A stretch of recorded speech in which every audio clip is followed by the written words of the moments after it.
Relay FM, this is Connected, episode 131. Today's show is brought to you by Mac Weldon, Incapsula, and Blue Apron. My name is Myke Hurley, and I'm joined by Mr. Stephen Hackett. Hello, Stephen Hackett. Hello, Michael Hurley. And Federico Vitici. Welcome back to the show. Hello, guys. So we got a lot of great feedback last week from my own. It was a great host. show. Thank you very much. Stephen, how did you feel about the segment? Because you really were not in the room. Did you enjoy hearing me talk to Mary and finding out all of the juicy details about you? I did. It was very good. And most of the follow-up about it basically says that everyone likes my wife more than they like me. Mm-hmm. So yeah, I got that going for me. Yep. I agree, actually. Yeah. I've spent... Actually, what are you doing here today? Remind me again. I like her more than I like me. So... Makes sense. Thumbs up all around. No, it was great. I really enjoyed it. So I set her up in here, and then I ran away. But as soon as the show was posted, I skipped that section and listened, and it was really good. And so yeah, some people have asked if they will hear her on future shows, and I think the answer, hopefully, will be yes. So moving on to sort of more regular follow-up. The iPad Pro. I don't know what to call this rumor cycle. This is like the weirdest rumor cycle around these products, right? Like they're just say it, just because I need to say something else. So just say that so the products that have not been announced and have not been given a ship date. no, I was supposed to say that. I was supposed to say that. Come on. So the gist of this story is that. At Digitimes, so kind of, they get some stuff right, they get some stuff wrong, that the 10.5 and 12.9 inch iPad Pro units won't ship until maybe June, maybe May, sometime in Q2, even though we would be having an event, again, that hasn't been announced here in a couple of weeks. They kind of pull something out of the quarterly call Apple had a few weeks ago with Tim Cook saying they're having issues meeting demand on some iPad units. And like right now, the 12.9 iPad Pro is a little bit hard to get a hold of. So maybe they're scaling that down. Like there seems to be something happening. And this is my semi-regular reminder that Apple is now being run by the operations guy. And they struggle with operations, which is sort of endlessly funny to me. But I don't see how they announce these things in March and they don't have them ready to ship pretty quick. I mean, the only thing that kind of comes out in my mind is, remember the iPad mini, the first one? They announced it in October and then it shipped basically at Thanksgiving, like barely in time for the holidays. That's about as far as I think you could take this. I think if they are on stage in March, then we will see these things hopefully before May or June. Just a weird twist in this already like crazy rumor cycle. Like, I'm looking at Apple's website right now, and like in the UK, if you want to get a 12-inch iPad Pro, like you're waiting 2 to 3 weeks before dispatch. And they only have models for pickup in the big stores. Like in the smaller stores, like if you're in got a relatively small town store, there are no, it says nothing until the 22nd of March for pickup. So, I mean, we had heard, like, I had some emails from feedback to Upgrade from people like in far-flung lands that they weren't getting units like outside of Europe. But it looks like it's happening here. Like I'm looking at the 9.7. The 9.7 won't deliver until the 1st of March. So there's something happening. Like there aren't a lot of these things, or they're getting ready to replace them. And I think it's probably a little bit of column A, a little bit of column B. But it seems a bit strange that this long into the product cycle, like I can't imagine that there's been an influx of people trying to buy these things. Like why are they so hard to get a hold of? Yeah, it is weird. And it's a very similar situation here in the US. I mean, I picked a 12.9 inch iPad Pro and it's not available to pick up until March 28th. Like something's up. And generally this means there's new stuff coming because they adjust the product ramps. And that's my guess. My guess is that this rumor about them being delayed isn't super accurate, that, there may be some delay, but I really can't see them announcing in March and then not shipping until June. Some people in the chat room talking about the first iPad being an example of this. Well, there's initial products, like the first time they do something is pending FCC approval a lot of times here in the States. And so they pre-announce things really far in advance because getting the first of something through takes longer. It's, they announced the iPhone like 6 months in advance. So it's a little bit different, I think. But, what would be a run-of-the-mill upgrade, even with like this 10.5 kind of new device. To my memory, I don't think the FCC thing applies anymore because it used to be done because the FCC stuff was public. But since the original iPhone and subsequent companies releasing phones, the FCC will now agree to do a non-public review of a product. So like it's sealed, like from the public, so it's not in the public record. So I think it is possible for a company to get it done. Because otherwise, wouldn't we have this with every iPhone? I don't know. Because the radios change, That doesn't really affect like why these things would be like. You're right, but I don't know if it's a huge deal. But it's weird, and if you want an iPad right now, it's hard to get one, and like other Apple products, the Apple Watch is still hard to get a hold of sometimes, and just another chapter in this like very crazy iPad story. But the other side of this too, we talked about a couple weeks ago, is that iOS 10.3 didn't bring anything new for the iPad. We all thought that new hardware and new software would come together, but that doesn't seem to be the case this time. And Federico, you were one to really kind of push that idea. What do you think's gone on there? Like, is this a big deal? Well, I think we're, as I said, some things got moved to WWDC, which is really interesting to me because it means that by June it'll be 2 years since we last saw some iPad-only features on stage at an Apple event. So the last iPad features that we saw were in WWDC 2015 for iOS 9 and Split View. So if what I hear is correct, and we're gonna see some iPad love at WWDC, it'll be 2 years. Now, a lot of people are certain that Apple is gonna do a March event, and it wouldn't be unprecedented for the company to have to split kind of the hardware announcement from the software updates. Even the both iPad Pros, for example, both the 12.9 and the 9.7 got announced with only minor changes to the software. Of course, the new resolution for the big iPad Pro and the True Tone stuff, for example, and for the small iPad Pro. So it wouldn't be unusual for Apple to release new hardware and eventually update the software for it. It's quite I would love to ask Apple why are we seeing this 2-year gap in between major software updates to the iPad. Is this something we should get used to, or is this something the company will get better at, by releasing annual upgrades? Because every 2 years, it seems like a long stretch, to this long gap between improving the software for the product that the company itself is calling the future of computing. It's quite strange.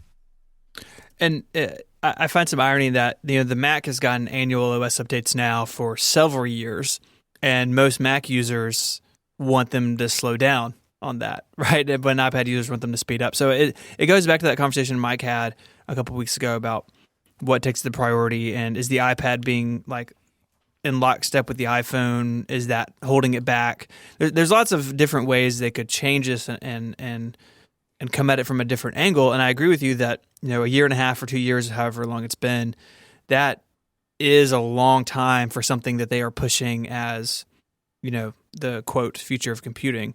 Whether you believe that or not aside, that's how Apple pitches it. But Apple's own actions don't seem to back that up very often. And I think that's where that tension comes in. I wanted to revisit something from 2015 because I'm in charge of follow-up, so I can go way back. In 2015, I had a pretty big problem with iCloud Photo Library. And as the two of you know, and as our audience knows, photo management solutions are really the backbone of our show. And it's what we talk about when we're just hanging out, together. We just talk about different ways to upload JPEGs to the internet. And so I tried iCloud Photo Library during the beta, like way back in the beta. And then in 2015, gave it a run. I was using Dropbox and Finder. But I had iCloud Photo Library basically overwrite a lot of data local on my iMac, and I actually had data loss because iCloud did the wrong thing. Now I had backups, so I didn't actually lose anything, but iCloud Photo Library should not have overwritten data on disk with bad data. Since then, and I haven't really written about this, I've talked about it here and there, is that I've returned to iCloud Photo Library. I did it back in the fall, about the time Sierra came out, because like the Dropbox thing just wasn't scaling. I wanted everything on my phone, and I had been using iCloud Photo Library. I set up for Mary a while back, and she really liked it, and I really liked the way it worked. So I gave it another run, and I had no problems. Now, during that 2015 time, I spoke to like Apple Care people. They did some sort of like voodoo on my iCloud account, and everything was good. And it's been fine since then. I have, I'm not going to open photos now, but I have like tens of thousands of photos in there, lots of videos, lots of albums. And it's been seemingly rock solid for me, and I've really enjoyed it. Until I noticed something last night. So I have been this year taking a photo a day as like an art project, and I've been writing a description for each one. Normally I don't write descriptions in photos, but I have been for these because it's just like a little story of my day. And I was just sort of reviewing the photos from this year already, and noticed that the first half of them all have the same description. All of a sudden, it took the description from like a random photo, and it populated all the other descriptions with that text. If you think about it, like, it's kind of like a commentary on your life, It is. And in fact, it's like every day is the same, the march of time, that kind of thing. And in fact, and ironically, the caption that it copied was something about like going outside and taking advantage of the sunshine. Like, so it's like that on like tops of photos. Maybe it's sending you a message. I don't know. It's trying to teach you a lesson. It is. So that's worrisome for a bunch of reasons. So I exported, one of the images with bad metadata and opened it in preview. And sure enough, it had written that description into the metadata for the photo itself. So it has created a destructive action on those photos, right? Which is like the number one thing it's not supposed to do. So I don't know what to do with that. I have the descriptions elsewhere. So again, I haven't lost that data. I'm going to probably today copy it back in and see what it does. But at this point, now my trust in iCloud Photo Library has been broken.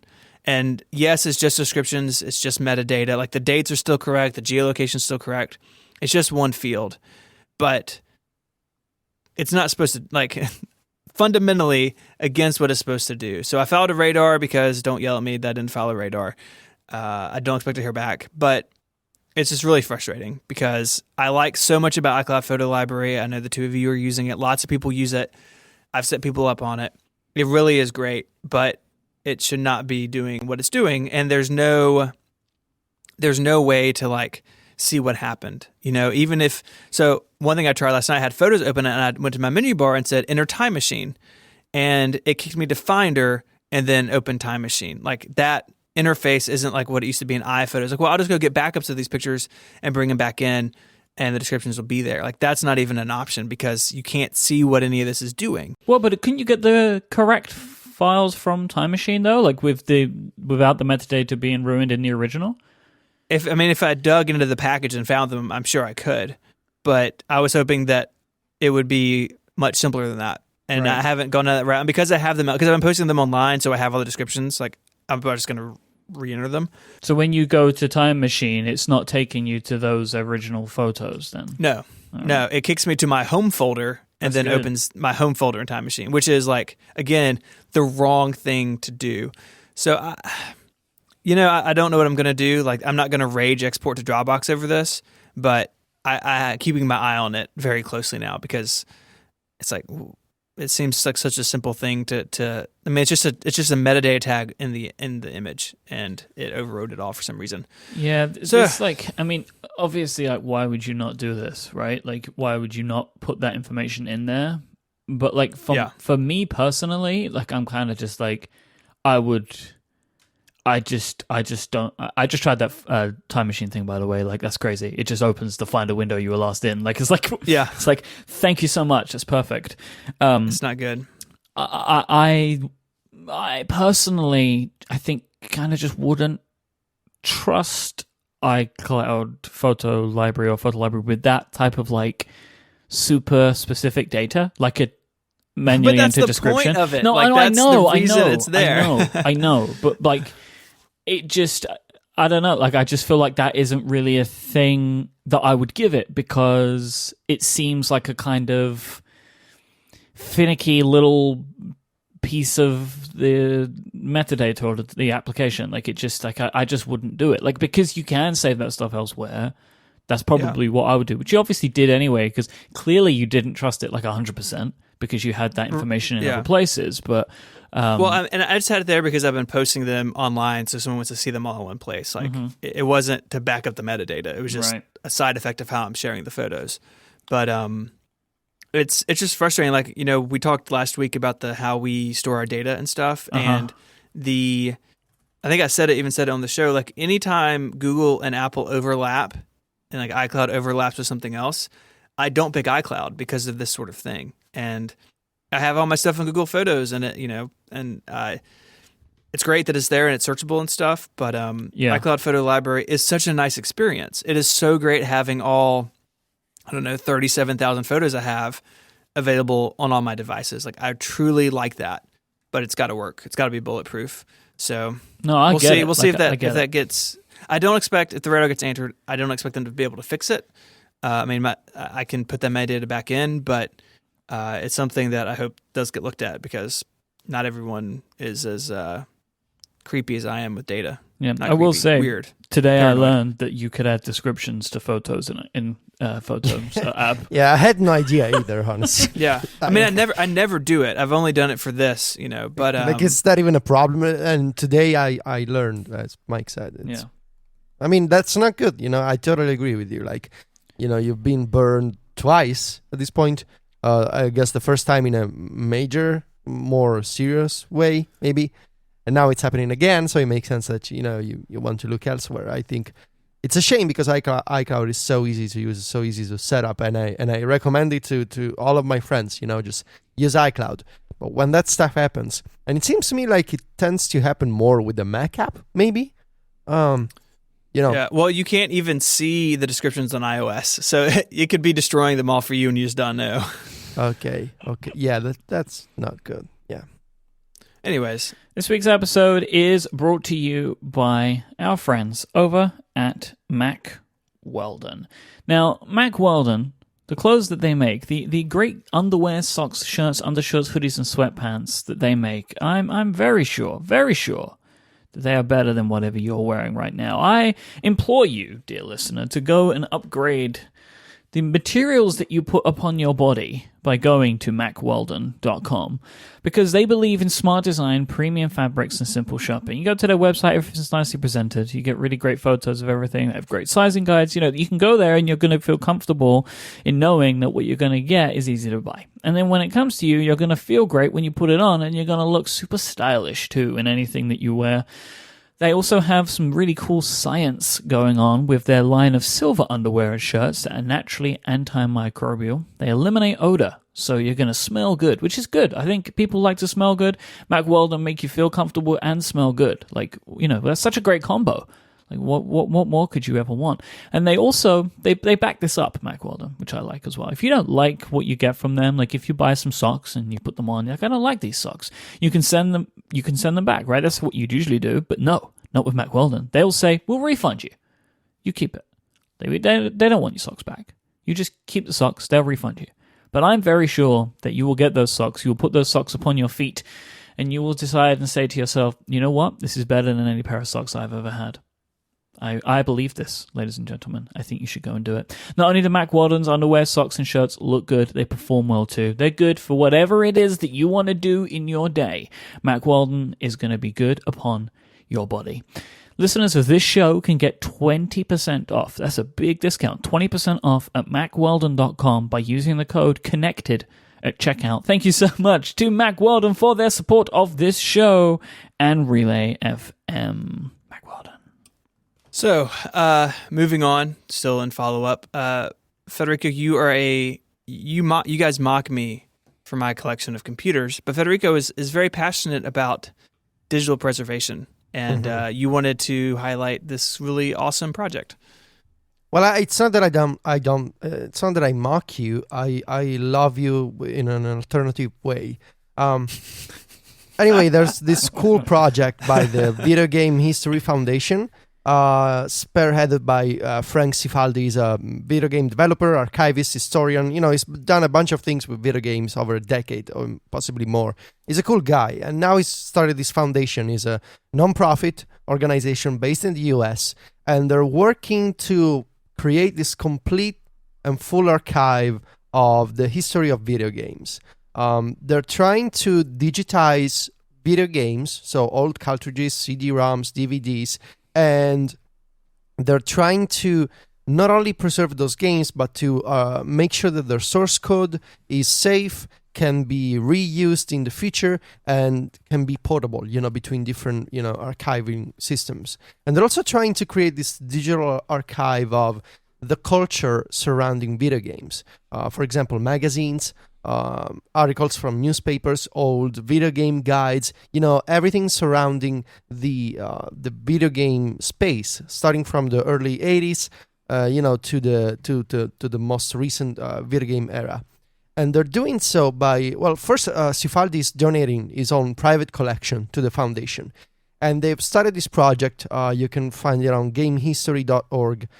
There's a link to a Patreon that they've started to sort of, make sure that this organization can build this space, this archive, and eventually they have a bunch of projects in mind for the future, whether it's, working with museums to actually archive and, show off these old video games, or maybe to create a searchable database of old video game magazines, old articles, maybe open a library in the future for like a physical library you can go to and, read old video game magazines. Which can be, an incredible resource, not just for, cultural preservation purposes, but also for researchers, for example, or for video game developers who want to check out an old game, or, old marketing strategies, for example. Anything that comes to mind when it's about, video game culture. This is the exact type of project that I would love to see for apps, for software. And to an extent, the Internet Archive is doing something similar with software, not necessarily for iOS apps, because they're not as they're not as open, for example, as software on the PC. But if you're into video games and the idea of preserving games and the culture of video games as much as I am, go to gamehistory.org. There's 2 pages you can check out. There's also a video. And there's the donate button that will take you to this page where you can choose to support, monthly on Patreon, or to just send a one-time donation. So the Patreon is going well. They have lots of plans for the future. If you listen to Connected over the past couple of years, and also to Remaster, this is something I really care about, to preserve old video games, to preserve the culture of, game makers and game developers and everyone, journalists. This is great. Watch the video. There's some awesome footage of the private collection being donated to the foundation. It's very awesome. I love this idea. I have a question for you, Federico. Okay. Should bad video games be put in the archive? Yes. Why? Because everything should be preserved, even the bad things, the good things and the bad things. When you go to a museum and you come across this medieval painting, you don't question whether it's a good or a bad painting. It's important to preserve everything. When the Roman Empire was falling apart, and historians were looking back at the things left from the Romans, they didn't go like, oh well, this building is awful, let's just tear it down. We don't care. No, you preserve everything, because it's necessary to keep everything if you want to build a complete and honest and accurate archive of what came before. Okay, that's what I think. No, I agree. So what else do we have? We have Mozilla buying Pocket, which I think is only follow-up because we spoke about Instapaper and Pocket a couple weeks ago. It's not super surprising that it's Mozilla, right? Pocket started as a Mozilla plugin. They've partnered for a long time. You can log in with the Mozilla login, which is the only app I've ever seen that button in. And now they kind of returned home. It is Mozilla's first acquisition, I think ever, I think is what I read, which is pretty stunning. And they say that it will continue to operate as an independent company, have its own leadership, its own designers and developers, but be backed with that sweet Firefox money. I don't have much to say past that. I mean, I get the impression that a read it later service is just a hard business to be in, right? Instapaper sold to Pinterest last year, and now this. But I think Mozilla will be. I think they'll be hands off. I think they'll let them do their thing, which will be good, right? We need these apps to be competing with each other so they both get better. I mean, it makes a lot of sense for Mozilla to try and gain this foothold in mobile that they kind of lost. When they focus on the desktop browser, but then eventually people move to Chrome on the desktop and they just use Safari on iOS and also whatever Google has on Android. I think it makes sense to try to win back mobile users. This is what Mozilla wants to do, apparently. But it's just every time I see these companies, right, grabbing these smaller products or services, I never get a good feeling about it. I always leaves a bad taste in my mouth when I see Pocket had these big plans to create this search engine for stories on the web, this smart engine for recommendations, finding the topics that you care about. And now it's gonna be a product under Mozilla. I don't know, man. It's the same feeling that I got with Instapaper and Pinterest, for example. And it kind of shows how it's become so difficult, if not, downright impossible, to create a business on top of a read later service. Now that the web landscape is so much different from, just 5 or 6 years ago, when, today you could argue that most websites have at least a decent reading layout. I mean, there's ads and, banners and whatever, but at least I would say in terms of typography, and general layout and mobile versions, I think the situation today is better than 6 or 7 years ago. When you go to Medium, where you go to The Verge, when you go to Bloomberg or the New York Times, you get a decent layout, a decent reading layout. And most of these apps, by the way, whether it's the native New York Times app or Apple News or Google Newsstand on any platform, or if you look at the browser, for example, if you look at Google Chrome, if you look at Safari, even if you look at Facebook, for instance, the only outlier at this point is Twitter. Go figure. They have native save features to save a story for later. And so these read later services, they have pressure from both sides because websites are not as terrible in terms of reading experience as they used to be, 6 or 7 years ago. And the social networks or the apps or the browsers that people actually use already have implemented native read later features. So at this point, what is left to do for a read later service? I don't know. And that's why we're seeing these acquisitions. That's my 2 cents. Yeah. I wonder if it's just that this is something that people don't want anymore or we don't need, because our phones load stuff really quickly now. We don't kind of need to queue stuff up to read later. And as you say, so many services have these built in. I mean, I wonder if the reason that Instapaper and Pocket got acquired is because they, maybe their businesses were declining, which makes me kind of wonder why companies would buy them. I don't know. It depends how many people were still using Pocket. Carlos in the chat room points out that Pocket had 10 million users, which is a lot of people. I don't know if it's really like build an independent business from their business model amount of people. But yeah, so there you go. I just don't think it's something that most people really have much of a need for anymore outside of the tools, as Federico pointed out, that are in our browsers, Yeah. I don't know. I mean, I still use mine.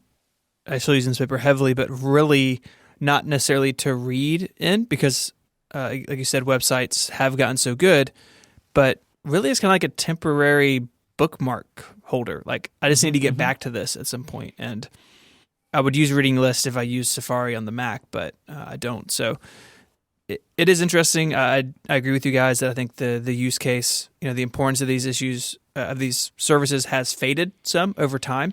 And there's still people who are like Marco when he invented it, right, who get stuck on a train or something and want offline access. But I got to think that has gotten to be less and less important over the years. Yep.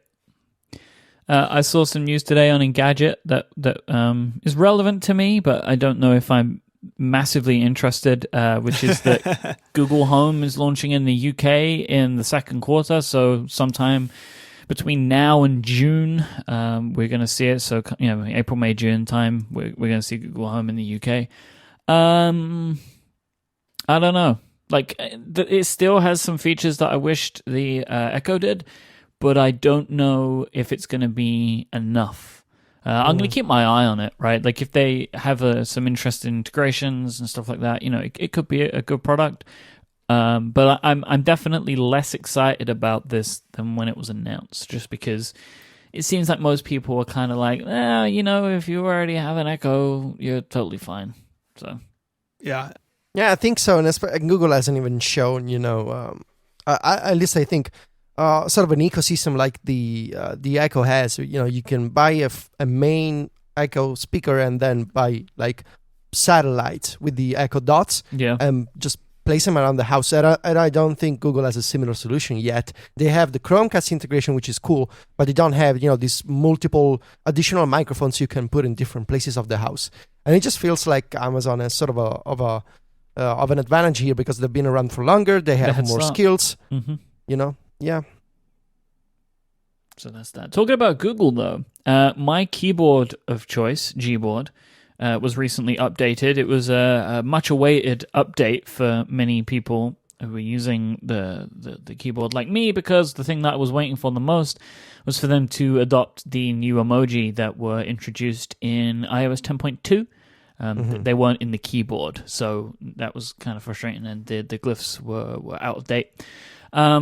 So that's great. They also added a dictation, which was something that I really wanted, but I'm not too keen on the implementation. So the way that it works is the space bar now has a little microphone icon on it. If you press and hold the space bar, it opens a Google application, like it throws you out to the Google app. You speak into the app, it does the translation for you, copies the text and pastes it, and then it kind of throws you back to messages or wherever you were and pastes it in. So it's fine. It does an okay job. But my problem, the reason that I'm not using it, is I got into the habit as a long-time Gboard user of having to use the space bar as the way to move the cursor around. So I force touch the space bar so I can move the cursor around. And over like the day that I left the keyboard shortcut for the text to speech on, I just kept launching out to the other application every time I wanted to use the cursor, so I've turned that feature off. But it is cool that it's there because it is something that I miss. Like my hands are full. Like sometimes I just want to speak into the phone, but I can't do that. I can't do the text-to-speech stuff until now. So I'm pleased that they have it. I wished that they would just let me add a key for it instead, rather than it making it false touch or long press or whatever on the spacebar. But I'm pleased that it's there. Do you want to know why I continue to use Gboard? Yes, I would love to, honestly. Really do. So one of the main reason is the absolutely fantastic swipe keyboard functionality. So the ability to just, with one finger, you just swipe your finger over the keyboard and it works out what you're trying to say. So instead of just you typing every key, you just swipe your finger over them and it will write stuff out for you. I use that all the time. I love it. I use it even when I don't, like this stuff exists because it's like, it's one hand. But I actually just find it quicker and nicer to type that way, to just use this swipe keyboard stuff. The autocorrection is vastly superior to Apple's autocorrection. From a perspective of learning words, from using, I'm sure, Google history and stuff like that to kind of understand what I'm looking for, right? Like, so if I'm typing something, the quick type stuff is much better. But also, I'll paint this picture for you. How many times do you writing out a message and it kind of comes up as like, hello, N, my N, name, N, is N, right? Yeah, because you miss the space bar. I do it all the time. And you keep hitting N. Google knows this, and you can write an entire sentence, and it will correct it for you.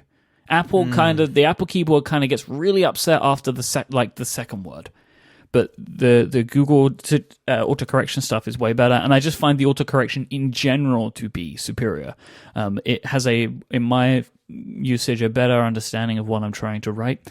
I also love the emoji suggestions. So if you type out in text, it suggests emoji via QuickType, but it isn't. I feel like with Apple's implementation of this, you kind of have to like speak to it in code.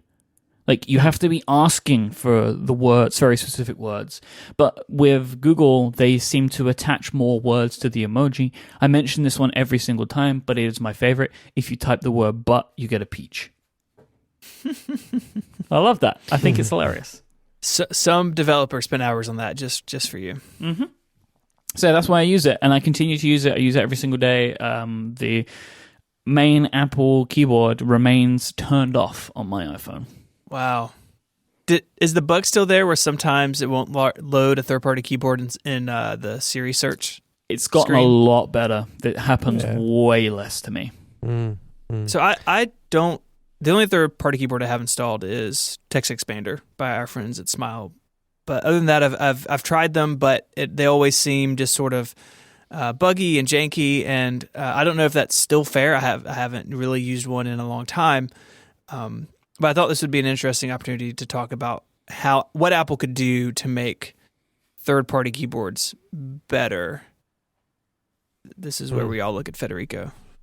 Well, aside from the fact that I totally understand Myke, but I could never use Gboard because they don't do multiple languages at the same time, like the Apple keyboard.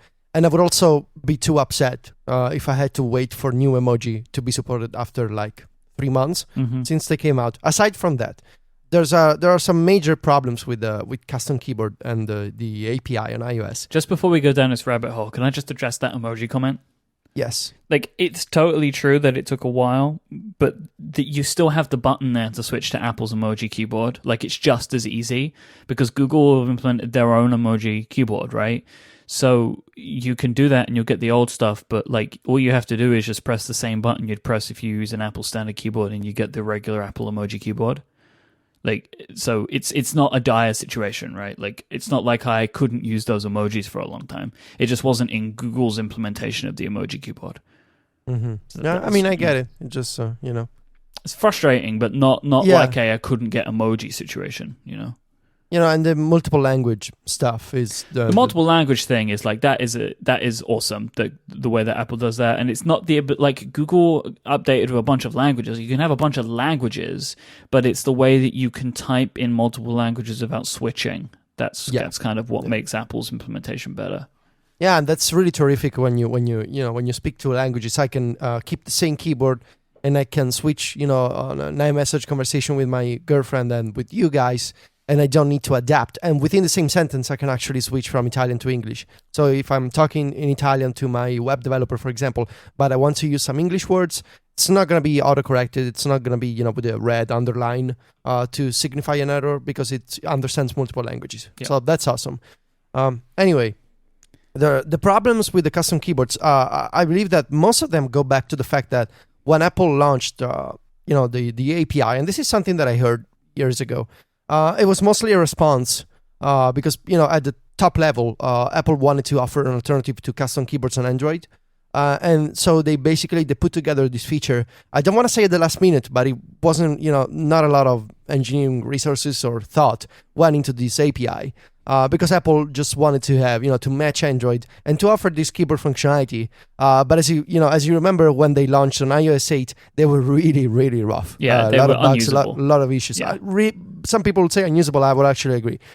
They got slightly better through the years. But there are still some design choices that fundamentally make them, difficult to use, I think, for some people. So the main problem is that by design, Apple doesn't want custom keyboards to be able to type into the secure text input fields. So when you're coming across, a dialog that asks for a password, or if it's the iTunes login prompt or the iCloud login prompt, you won't be able to type in with the custom keyboard, and the system will automatically, by default, revert to the Apple keyboard, which is the only one that can type into the password fields. So developers can choose to, of course, in code, they have to say, okay, this is a secure text input fields, And usually you can recognize it because, the letters that you type get masked as a dot, because they're a password. And I guess Apple doesn't want, Google to be able to sniff out the letters that you type into a password, or really any other third-party company, not just Google. So that's a design decision. So by default, you won't be able to just install Gboard and say, I never ever want to see the Apple keyboard again, because eventually, if you type a password, you will see the Apple keyboard. So that's not a big deal. I mean, actually, that's a pretty sweet design decision, I would say, but you won't be able to go full time. The major problems, I would say, are the things that Apple has done with the first-party keyboard that they don't open up to third parties, which basically create this huge obstacle to make a solid, to make a decent alternative to the Apple keyboard, which is Apple rolls its own dictation engine, of course, and they don't let third-party keyboards access the native dictation interface that you get in the Apple keyboard. So if you wanna make a third-party custom keyboard, you gotta make your own dictation. Google can, of course, but some indie developer who wants to make a different keyboard design probably cannot run a dictation server for 120 languages. And then there's the language model and the multi-language support. All of these features that Apple has honed, has perfected over the years.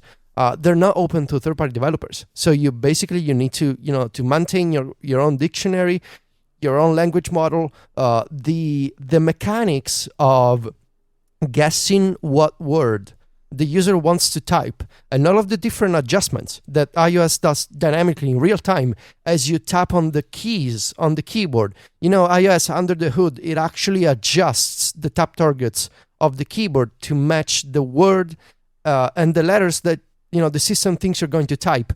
All of that stuff that you don't see but that actually happens, it's not open to developers, at least most of it. And that's a huge barrier to entry for most custom keyboards. And then there's the basic user experience stuff. So installing keyboards is still super difficult. You need to follow this procedure basically. It's like a 6-step process. You need to open settings, you need to find the screen, you need to enable the keyboard, and you need to switch on some permissions if the app wants to use the internet to fetch some data.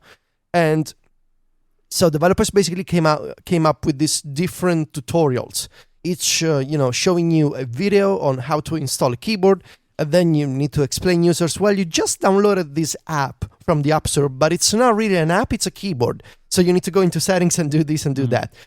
It's very difficult, and it sort of highlights the confusion that Apple has created in these different parts of iOS, where you download the app from the App Store, but it's not really an app. Like you download this piece of software, and then maybe it's an extension, maybe it's a widget, or maybe it's a keyboard, or maybe it's an iMessage sticker pack. Right? So you're still downloading the same way, but you're forcing users to install all of these different bits of an app, each in a different way. Yeah. And I believe all of this would get fixed if only Apple would come up with this new design where you get, I don't know, like a prompt maybe, a menu that says, okay, this app contains this and that. Tap and switch it on, and you're gonna install the keyboard or you're gonna install the widget, instead of having to go into settings and do all the things manually. So there's a lot Apple can do with custom keyboards. It's gotten better since the days of iOS 8. Still not perfect, still not great, and I believe the underlying problem is Apple is moving towards this model where apps contain a bunch of different extensions, a bunch of different widgets and other things than the traditional app experience.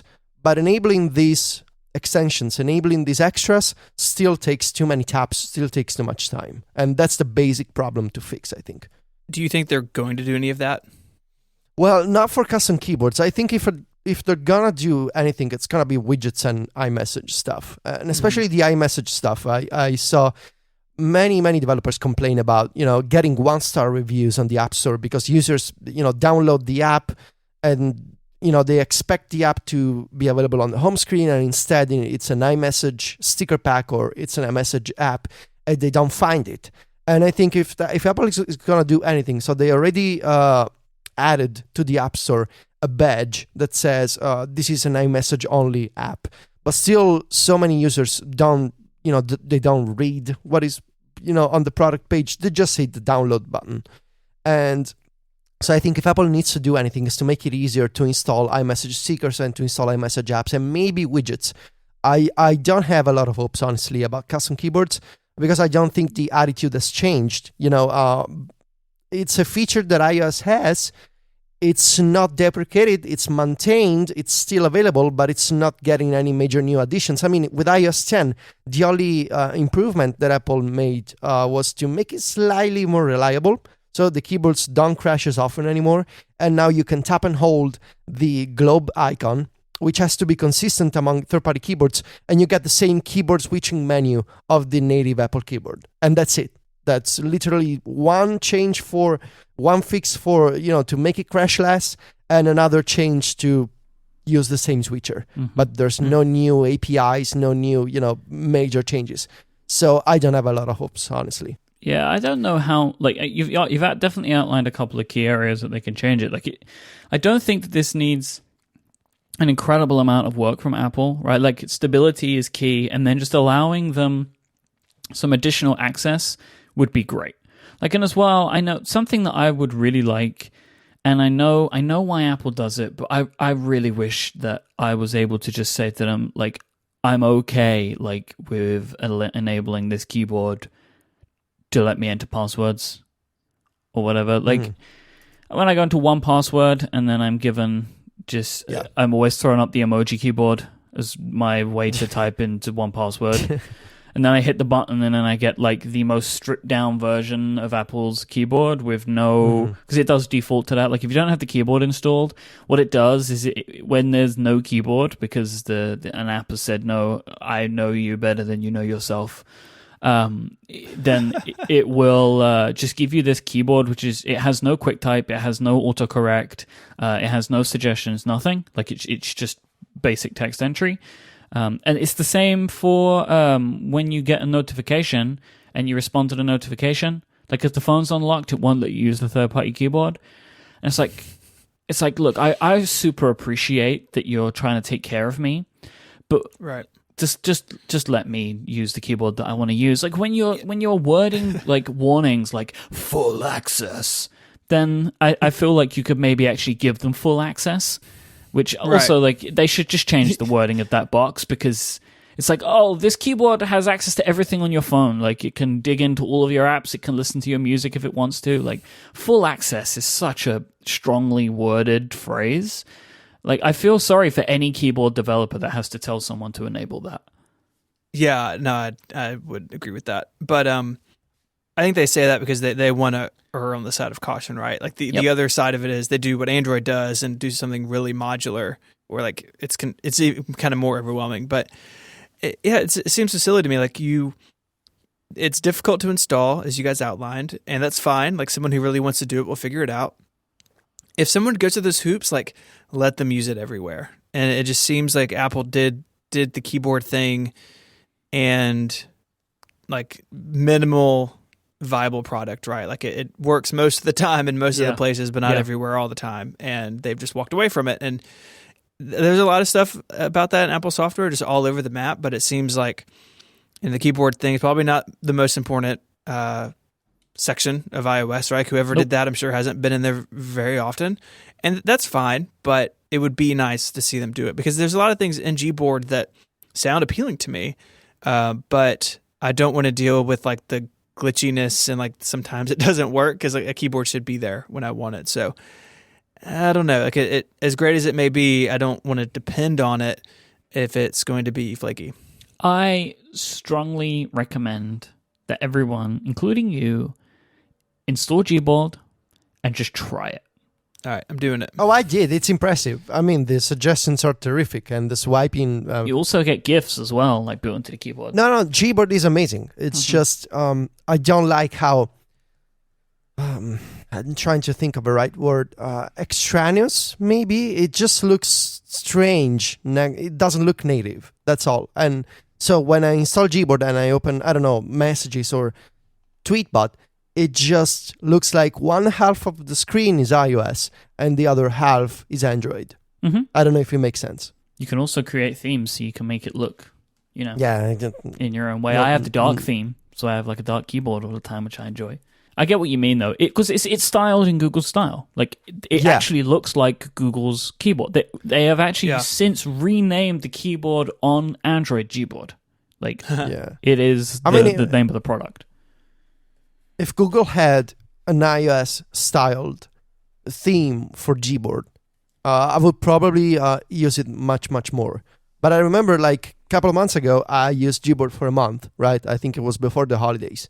And it was impressive. I mean, the suggestions in English and Italian were perfect. And the GIF search, the emoji search is terrific. And I like how I can glide with one hand and it just picks up words. That's amazing. But I look at it and I'm like, it doesn't look okay to me, you know? Yeah, I get it. But you've tried it, right? And you've made your decision. I think if people haven't, they should. And I will just underscore it and say, if you're going to try it, remove the Apple keyboard. You've got to go all in on that thing. I'm doing it right now. Should I remove Apple's emoji keyboard too, I guess? You can now. I mean, I have it on just because whatever, but you can now. I'm doing Gboard and Text Expander. So I'm gonna live this way until the show next week, and we'll see if I have destroyed my phone or not. Excellent news. Maybe we won't know because you won't be able to fill out any of the documents. By the way, it still sucks on the iPad, so there's that. Yeah. Well, I don't. You can't use the iPad for real typing. This week's episode is brought to you by Encapsula, the multifunction content delivery network that boosts the performance of your website, protects it from denial of service attacks, and secures it from bad guys, whilst ensuring high availability. Over 100,000 organizations trust Encapsula every day, from Fortune 500 companies to one-person websites. It doesn't matter who you are, Encapsula can help protect you. They have all the resources you're ever going to need to help your website load quickly, even if something bad is happening. And with their 24/7 operations team, you have the additional help there if you ever need it, and you get to benefit from personal account management and the best service level agreement in the business. Put simply, you don't have to worry about this. Encapsula have got you protected. Your site's going to be lightning fast. They got your back. As a listener of this show, you can get 1 whole month of service for free. All you need to do is go to encapsula.com/connected. That is incapsula.com/connected. This is where you'll find out more about Encapsula service and claim your free month. Thank you so much to Encapsula for their support of this show and Relay FM. So today, the Wall Street Journal published an article talking about some rumors that they have been given regarding the iPhone 8. So according to the Wall Street Journal, the iPhone 8 will feature a curved OLED display made by Samsung. They are saying that this curved display will be featured on one model of the new iPhone lineup, kind of therefore corroborating Min-Ji Kuo's reports of there being a 7S, a 7S Plus, and an iPhone 8 in September. They also corroborate that they will drop the physical home button in favor of a function area, so therefore this screen's going to be bigger, that kind of thing, right? And we're going to have no home button, we're going to have these software keys. Everything we was talking about last week. But then the Wall Street Journal just throw this line in there about Apple adding USB-C to the iPhone. It seems what they're saying is they're going to be adding USB-C in favor of Lightning. So let's park that just for a moment. What do you guys think about this curved OLED thing, right? Like I'm assuming from this it's going to be like curved at the edges, right? You know, that's kind of the rumor that they're going for. Or curved might mean flexible. But like, does this sound good to you, right? Seems like what we heard last week. I mean, yeah. If Apple can figure out OLED with True Tone, that'd be amazing. And I think OLED also opens up the door for a proper dark theme on iOS with APIs for developers to make dark themes and to kind of switch the UI from, bleach white to some decent dark or black, dark gray, dark blue, whatever. So yeah, I'm all for OLED, honestly. I think if Apple can figure it out with True Tone and with Retina, with all of the pieces of this display puzzle, it's going to be glorious. So yeah, the display sounds good to me. Even the curved edges. I mean, if it's comfortable to hold. And I'm kind of curious about, the case situation, like if it's got a curved edge with the curved display, because I'm not familiar with curved Samsung phones, and I'm not sure how, case makers can make, actually cases that cover the curved sides. Mm-hmm. But anyway, thumbs up for the display part. USB-C. Mhm. So Yeah. let's just assume that what the Wall Street Journal are saying here is that this phone will have a USB-C port, right? Okay, yeah, because people are already saying on Twitter that maybe the Wall Street Journal got that rumor wrong because they meant that the port is gonna be Lightning, but the cable is gonna be USB-C on the other end. So that's what some people are saying on Twitter. But actually, the Wall Street Journal is saying it's gonna have a USB-C port. So do you want me to read the exact quote from Yes, please. the Wall So Street Journal? we'll just make it clear. Yeah. They say, USB-C port for the power cord and other peripheral devices instead of the company's own original Lightning connector.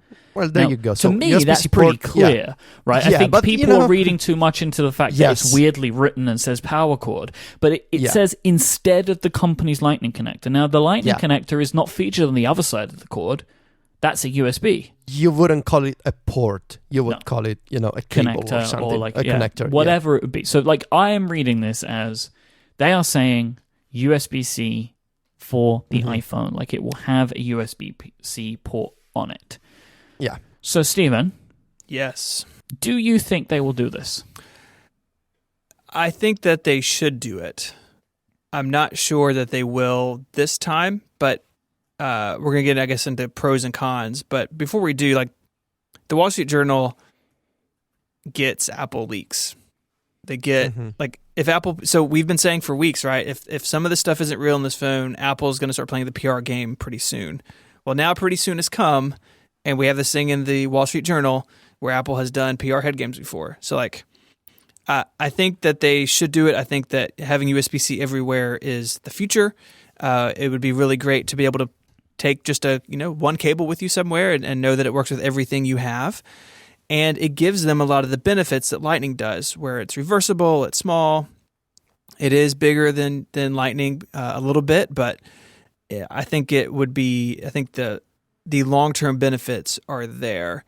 I think it'd be great. I would, it's always a bummer to replace all your cables, which is what everyone has been moaning about today on Twitter. But I think that's a reasonable trade-off if at the other end of it, you have one cable that does all of your things, right? That everything is USB-C everywhere, and it truly is like a universal standard as opposed to it being fragmented right now. Is this the year for that? I guess to really answer your question, maybe. I mean, if this was not in the Wall Street Journal, I would not take it so seriously. But because it is, you've got to think that it's real. And if they're going to do it the way they say, this article says they're going to do it, where you have the 7S and 7S Plus, be basically the same phone they have now, but upgraded internals, and this new fancy phone moves to USB-C. Like, that's not a terrible way to do it, I guess. It eases people into it. People who are going to, like the three of us and our listeners who are going to buy the most expensive, nicest iPhone there is, we'll have to deal with it. But by the time, the phones get handed down to our family members or other people, they sort of trickle out, then people will be used to the idea. Same thing, same way they did 30-pin dot connector to Lightning, right? It was a slow thing. So I'm gonna say it's gonna be uncomfortable, but I'm gonna say yes, that this is what is happening. Federico, it's been 5 years since Apple unveiled the Lightning connector in place of the 30-pin. Is that too short a time period to change over again? It feels too short. Because when you talk to any person who doesn't listen to tech podcasts, they're still kind of burned by the switch from the 30-pin to Lightning. And I just brought up this story this morning with my girlfriend, and the very first reaction was, but they just changed the connector, with the iPhone 5. So it's still fresh in people's memory, I think, that, the transition between different cables is painful.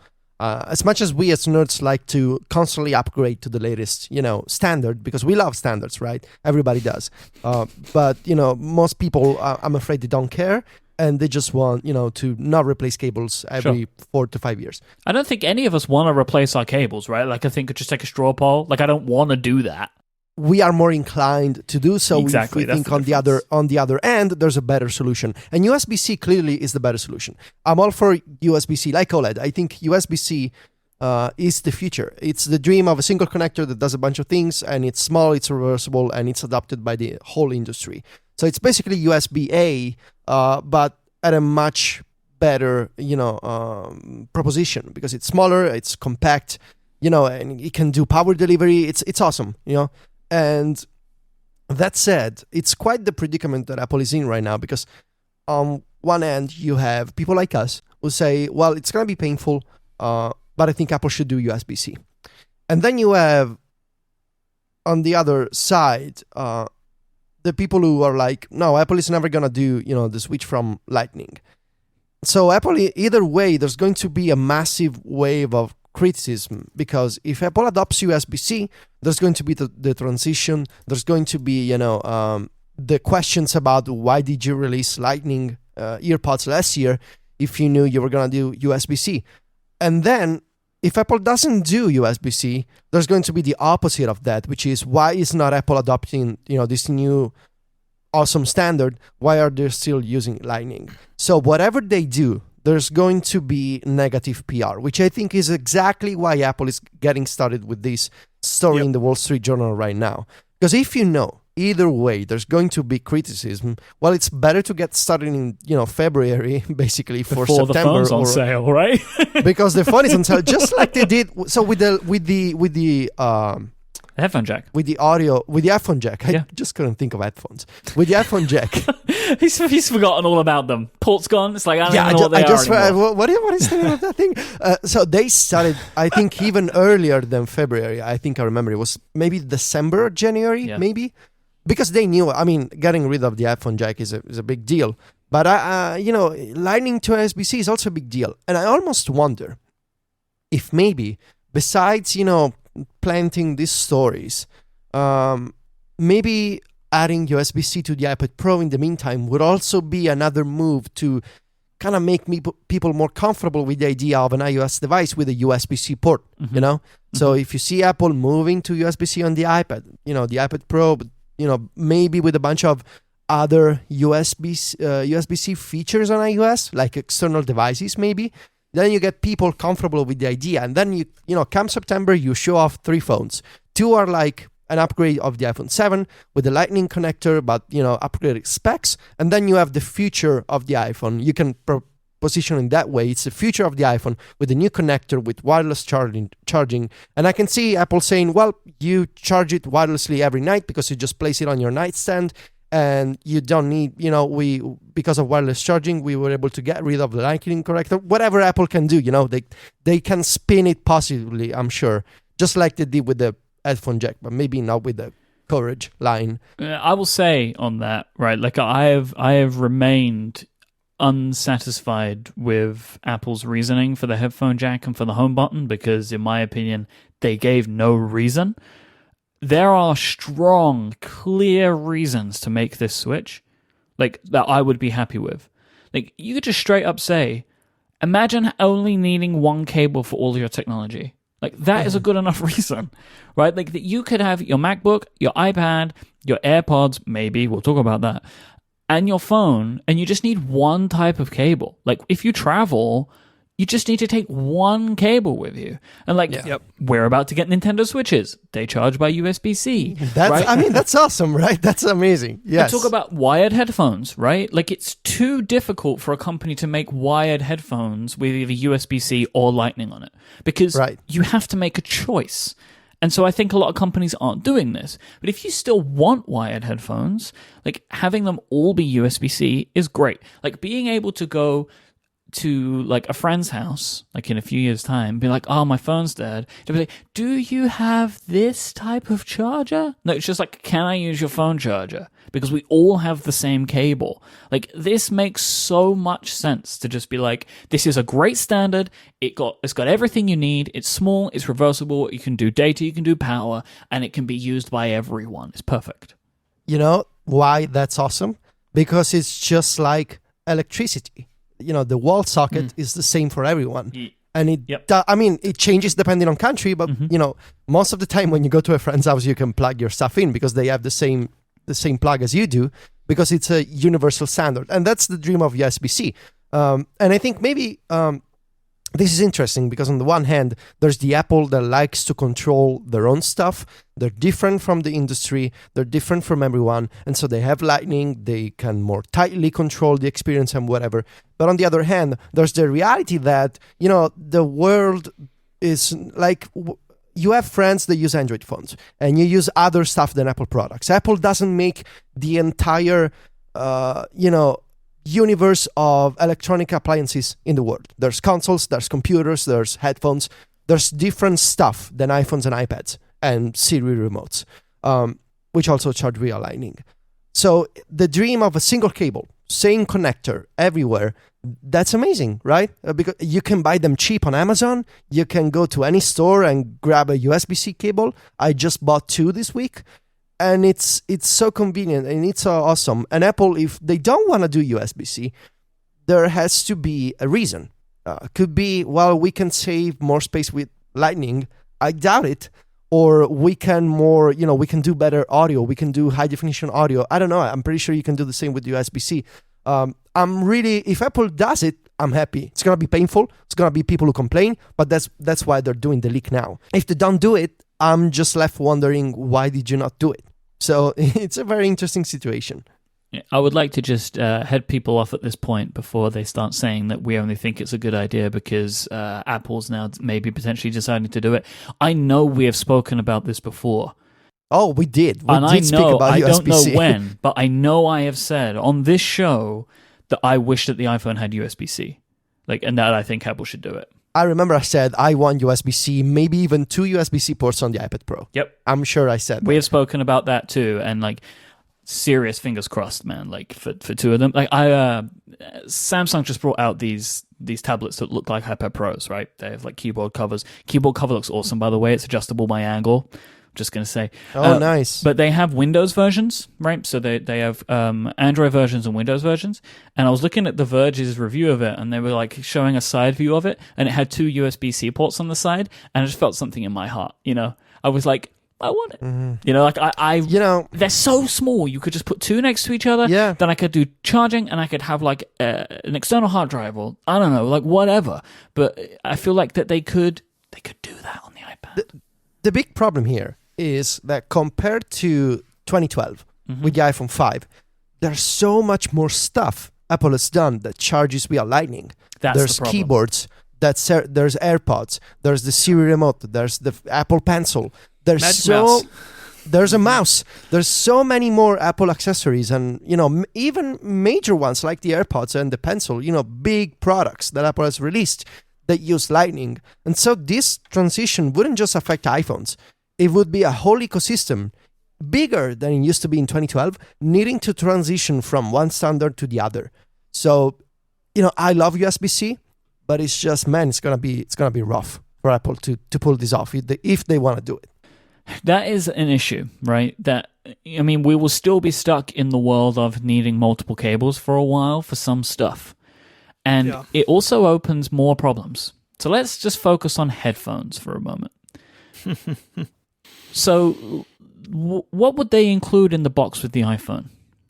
This expensive iPhone. Do we get USB-C USB-C AirPods, or do we get AirPods? But if we get AirPods, right? Let's imagine that they do something awesome and they include with this phone, which is probably going to cost over $1,000. They include AirPods in the box. Those AirPods would have to be charged by USB-C, right? Not Lightning. So then there would be different versions of that which you would buy. See, that's what I'm talking about. It's this whole thing of multiple accessories and a bigger ecosystem than the days of the iPhone 5 that needs to move. And there's the question of what do you put in the box, right? So I assume if there's a single USB-C port, there will be USB-C earpods in the box. So that's the cheapest, most likely option. But if Apple wants to go with the, let's do this crazy expensive iPhone, let's put the AirPods in, then those AirPods will have to charge with USB-C. The other option would be, let's just put both cables in the box. So let's put one USB-C cable, one Lightning cable to kind of help with the transition like they did with the headphone jack adapter. So let's put 2 things in the box. That's the other option. Maybe Or, another crazy idea. Maybe this iPhone has 2 ports. Maybe there's a Lightning port. Maybe there's a USB-C port. What? No. I can't imagine No. that. I appreciate where you're going with that, but like I can't imagine that. I'm just considering all of the possible options, right? Because on the iPad, it's not too crazy to imagine, there's one Lightning, one USB-C, or maybe one Lightning, 2 USB-C ports, because the iPad has a lot of space. Of course, the iPhone traditionally only offered one connector at the bottom, so I would rule out, the dual option.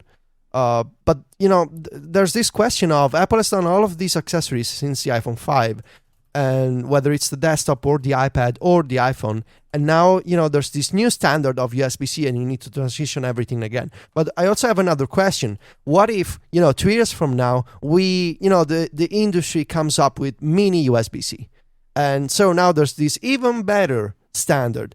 So once you get on the industry train, it's difficult to get off because you're always going to be asked to adopt the latest standard. And these standards, they like to be refreshed often. So it wouldn't be impossible, 2-3 years from now, there's an even smaller, even better USB-C. So now people expect Apple to, switch to the better USB-C. And there's this problem all over again. And it grows exponentially every time because, the time period between changes only gets shorter the moment you adopt the standard that other people choose. I think that once they're on the train, it becomes less of a problem and they move along with it. You just become like Samsung, basically. That you change the adapter often. But is that something Apple wants? Maybe. I don't know. I don't know if it makes too much of a difference to them. Like if they change along with the times, right? Like it's you just have to buy new accessories. Like we'll take the fees. Awesome. But there's a. I mean, I get that. But there's also a beauty in the idea of, the iPhone has this cable, and it's different from everyone else, but I know it's always going to work. At least that was the idea. Yeah, I know. I mean, it would be great, right? Like if it would be great if I could get all of the benefits. Well, what would be really awesome is just that everybody adopted Lightning, but that's, can't or never would happen. I'm really 50-50 on this, debate right now. Yeah, because I want the benefits, but I don't want to replace everything, right? So I choose which one of those I want, and I want the benefits more, and I'll take the short-term pain of like the either spending a bunch of money to do it all at once, or like over time still needing multiple cables as I slowly transition things. Yeah, most of all, I would really like to have a story to tell my friends whenever they inevitably approach me and say, "Is it true they're gonna change the cable again?" And I don't know what kind of narrative I'm supposed to explain right now. It's like they come to me with questions and they expect answers. And if I'm like, well, maybe they're going to change the cable, I'm not really sure they should do that because it's going to be painful. My friends are going to be upset. And I'm that serious here. When you become the tech support person of your family and of your friends, they expect answers and they expect safety. They expect, to be calmed down. And man, telling people, well, you gotta change 10 cables now and buy all of different adapters. Well, there's an easy thing to say for now. Just say only if you're willing to spend $1,000 on an iPhone. Right, there you go. Yeah, it won't trickle down for Great a answer. while potentially. Because this is gonna be the talk of the summer and any family gathering.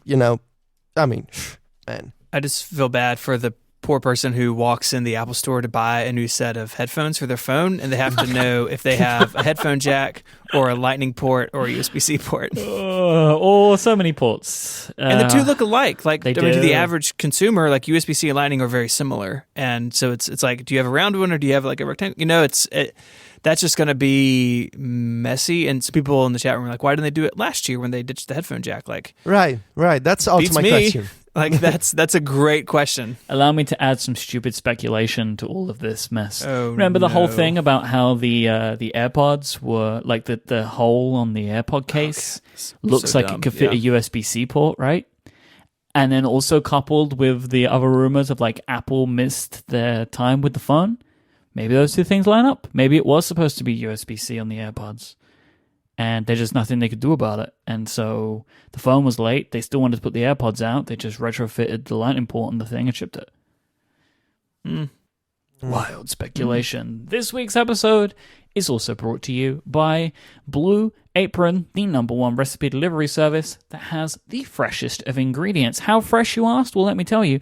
Their produce is sourced from farms that practice regenerative farming. Their beef, chicken, pork come from responsibly raised animals, and their seafood is sourced sustainably under standards developed in partnership with the Monterey Bay Aquarium Seafood Watch. And all of these ingredients have a freshness guarantee that means that every ingredient arrives ready to cook, or Blue Apron will make it right. For less than $10 a meal, Blue Apron will deliver to you recipes with high quality ingredients, with step-by-step meal instruction cards, right? So you get the recipe cards so you can follow along. All of the ingredients are proportioned, so you just get what you need. Every meal is able to be prepared in 40 minutes or less.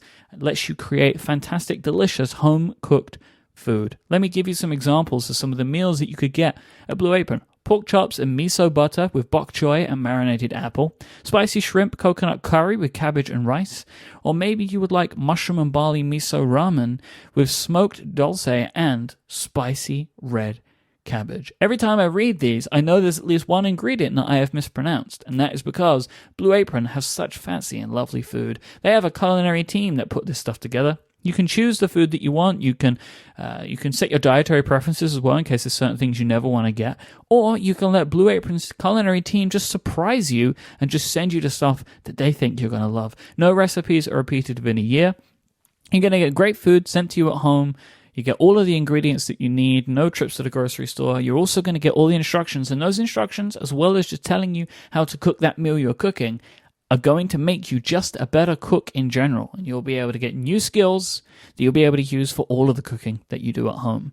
Blue Apron delivers to 99% of the continental US. You just get deliveries when you want them. There's no weekly commitment. You can check out this week's menu and get 3 meals for free with your first purchase, including free shipping, by going to blueapron.com/connected. You will love how good it feels and tastes to create these incredible home-cooked meals with Blue Apron. So go to blueapron.com/connected, and we thank them for their support of this show and Relay FM. Blue Apron, a better way to cook. So there are mobile phones being distributed across the world from the hub of Barcelona this week as the Mobile World Congress is occurring. And there is just a couple of things I think that's worth pointing out here. One of them is what I think I will now refer to as thin bezel phones as opposed to bezel-less. Yeah. Let's just say, right, we can call them bezel-less, but I don't think anyone really expects that there'll be no bezel at all. Like, even the screens that like stretch around the side, something still has to hold on to it, right? Like, there has to be some edge. That's where we are right now. So I think the most impressive looking phone that has come out of MWC this year is the LG G6.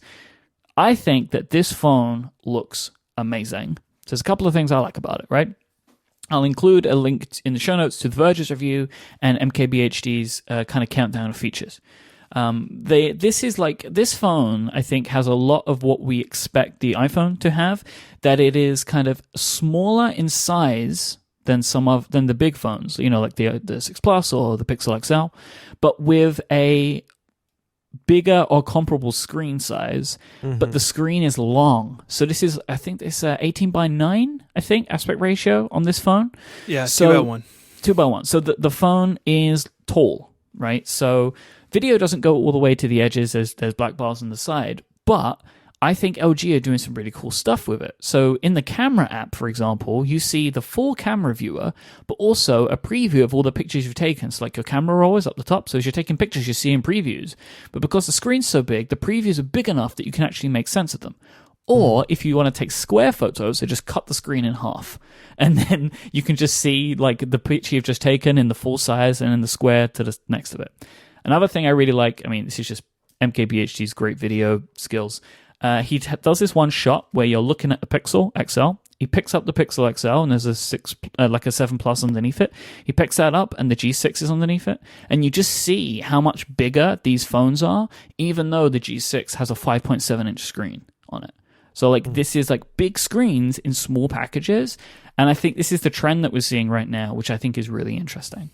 So I have one question that I want to ask you both on this, right? So one of the things that MKBHD points out is that the multitasking, Android phones have multitasking on them, so you can have 2 apps open at once, that it's better because you can get more on screen because it's bigger, right? It's more screen real estate. Do you think that Apple might put multitasking on the iPhone if the screen's bigger? No. You don't think so?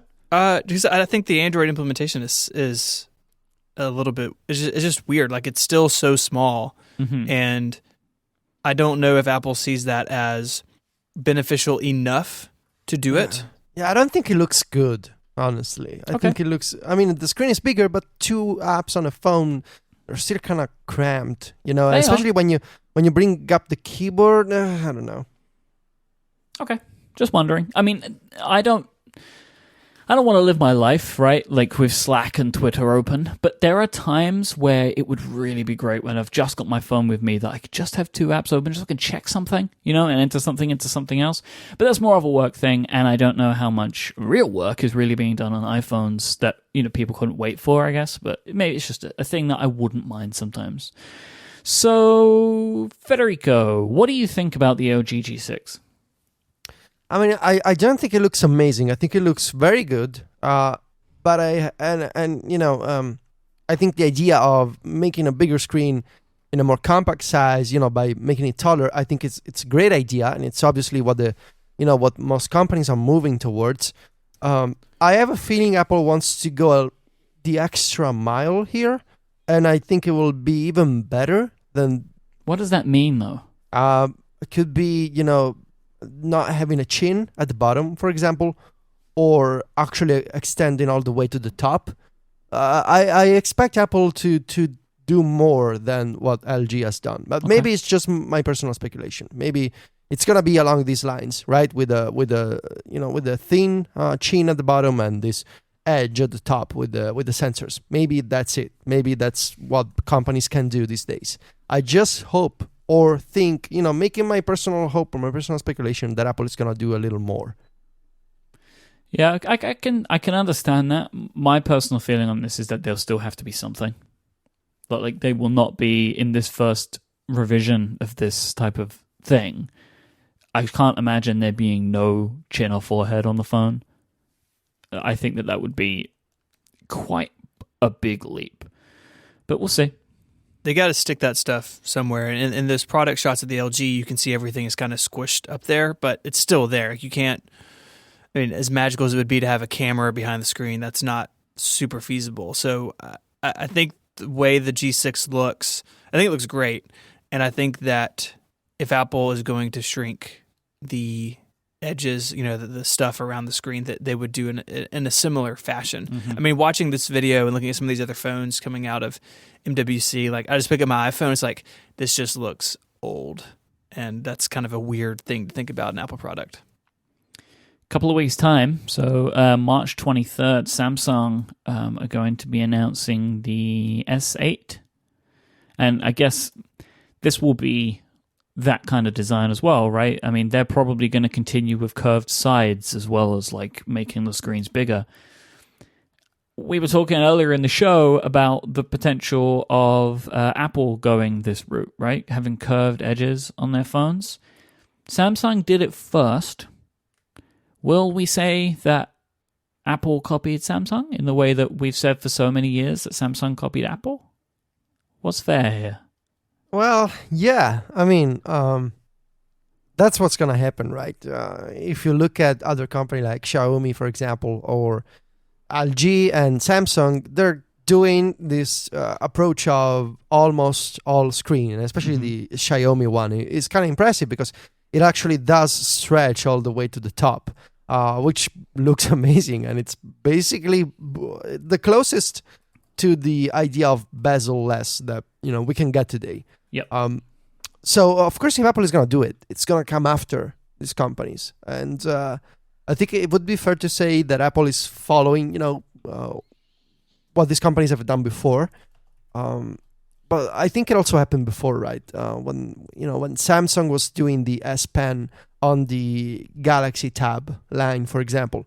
Then several years later, Apple did the Pencil, or when Microsoft did the Surface with the flexible keyboard and the stylus, then Apple did the iPad Pro and the Pencil. Mm-hmm. I think every time Apple does it, there's a unique twist to the implementation that makes it look more different, even if it's basically the same idea. So, for example, the Pencil with the low latency, with the tilt and pressure angle stuff, with the API for developers, there's always some kind of unique Apple thing about it. But yes, the idea is the same, and I don't think it would be the first time. If they do the curved edges like the Samsung phones, that would be interesting to me. Because nobody else is doing it the way that Samsung does it. I don't know why. I mean, I wonder if it's like, this might be a thing that only Samsung are able to do right now for whatever reason. You know, like maybe they have the technology in place, or they have the ability to order these screens in big enough yields, right, that it's fine to do. But I love that design. I've said this many times. Like, I think that some of those Samsung phones are some of the best looking, if not the best looking phones that are on the market right now. Because that kind of, irrespective of whether it's useful or not, just the look of that phone where like the screen just like melts off to the side, I just think is such a striking look. And I would love that in an iPhone. Yeah, I agree. Nokia is bringing back the 3310. Yeah, that's the real attraction of the in Barcelona right now is the Nokia. and it plays Snake. Yeah. Come on. That's incredible. Yeah. I have a real problem with this phone. Come on. I have a real problem with this. What do you mean? There are, like, in the past few days, I've seen people in my timeline talk about how amazing it would be to have one of these. Why? Exactly. Like, Why would it gets be such amazing? great battery life. Or like, oh man, I would love to just go back to the simple times of a phone like this. Would you really? This is like This when people is say, it, right? I want to move to the woods in a cabin. I Would tell you really what I move do, there? Federico, whenever I see these tweets. I double click the tweet and see where the tweet was sent. And I think every single one of them that I checked is sent from Twitter for iPhone or Tweetbot. And I'm like, so you're really detached from your phone there, guy, huh? You're just nice and like stuck away from it. You don't care too much. Or like, what about when you put your SIM in the 3310 and you go out into the world and you need a map? And you can't get a map anymore. Like, I just don't buy it. It's crap. This phone is the high school reunion of phones. You do it every once in a while. You do it for a couple of hours in very small doses, and you better get a drink or something if you want to get through it. But just you cannot do it all the time, man. It's just, you have no apps, so you're shut off from basically any kind of modern communication system. Your banking app is not going to work there. Your flight tickets are not going to be available on there. There's no note-taking app, I think. You can use Opera Mini to go on the web if you want to, and if it loads in a better version than a WAP browser. But really, if you see anyone with a smartphone tweeting that he wants to go back to the simpler times of the Nokia phones for more than 2 hours, I would seriously question the tweet. It seems like fishing for likes, honestly. So I tried this like several years ago. As you guys may remember, I tried using a dumb phone. I made it like 2 months and then pulled my hair out for all the reasons you just said. Like all the reasons you just said. It was terrible. And I think if you think you can really switch to this full time, you're probably Yeah, I mean, you're gonna be in for a surprise. Yeah. The thing is, like, we should just say off the bat because people are saying it. The thing is 2G, so like using in the US is going to be extremely difficult. AT&T is turning off 2G, so I can't put my iPhone SIM card in this and it work on my AT&T account. No. So that's a thing. and I mean, I don't think people realize just how much we depend on smartphones. Mm-hmm. Yeah, but the counter argument here is like maybe I want something to like take with me that isn't as expensive as my phone. People can still get in touch with me if I need to, but I don't smash my phone bike riding or something. And that did cross my mind. And for $52, I'd be more serious about it if I could use it on AT&T more easily. Now, they may have a separate US version. It's still a little unclear at this point, but as far as we know right now, that'll be tricky here in the States. But I do think some people would want something that, you just want something you could take with you that, wouldn't get destroyed. It's a But- great burner phone, I guess. Yeah, it's a great, if you are selling drugs and you want to play Snake, this is the Oh phone you my should buy. god. But, I mean, we're all thinking it. Thank you, Steven, for saying that. It's, yeah. But I mean, there are Android phones for $99 these days. You can get them super cheap, and they're smartphones with a real browser. You can install apps. I mean, if you're gonna spend $50, can you not spend $99 and get a smartphone? That's my point, you know. And they charge with USB. You know, they're actual smartphones with maps. You know, like with modern things that we as a society have invented since 1997. Just saying, you know. I mean, I get the, you know, it's like the NES Mini Classic from Nintendo. It's a fun thing to buy. It's a fun thing to have. You're not going to replace your PlayStation 4 with the NES Mini Classic. You're just going to keep it there, play it every once in a while, show it off to your friends, and reminisce about the old times. And that's fine. Yeah. But seeing people say, oh, I'm going to switch from an iPhone to a Nokia 3310, it's not going to happen, man. You're not going to do it. It's just, that's a fun tweet, but it's not going to be the reality. Yeah. I think you're right. If you want to find us all online, there's a few places you could do that. For today's show notes, head on over to relay.fm/connected/131. Federico is at macstories.net. Stephen is at 512pixels.net, and he is at ISMH. Federico is at Viticci, Viticci. I am at iMyke, IMYKE. Thanks again to our sponsors this week, Mack Weldon, Encapsula, and Blue Apron for supporting the show. And most of all, as always, thank you for listening. We'll be back next time. Until then, say goodbye, gentlemen. Arrivederci. Adios.